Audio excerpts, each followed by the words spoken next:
So what do you do after a long and difficult training session or practice? The typical protocol has been you go and get a bunch of ice, you put on your joints, and you go and lay down and do nothing. Ironically, that's the worst thing you could do. The guy who came up with the rest, ice, compression, elevation has actually come back and said that's not a good thing.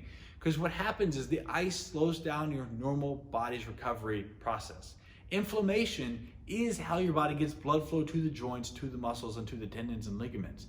If you don't have that, you're not getting the vitamins, nutrients, and the overall components your body needs to recover and heal. Training is just one component, but recovery is just as important because training breaks you down. Recovery is how you build back up. The simple and most effective ways to recover are gentle blood flow, sleep, and proper nutrition.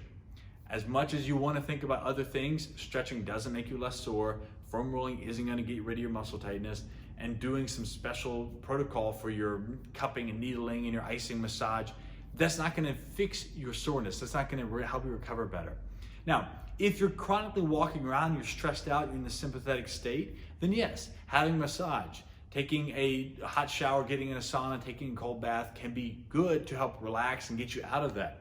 But don't mistake that for thinking that's going to get rid of your muscle soreness or it's going to help your muscles recover.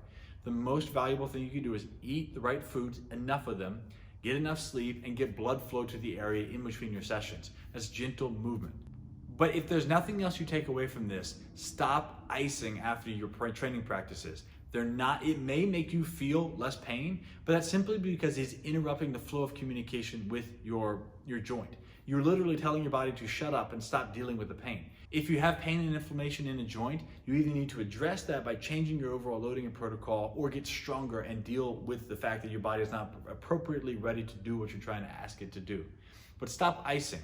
Because if you're icing and taking anti-inflammatories, you're destroying the cartilage, you are preventing the overall recovery, and you're prolonging and exacerbating the pain symptoms that are going to happen and lead to worse injury.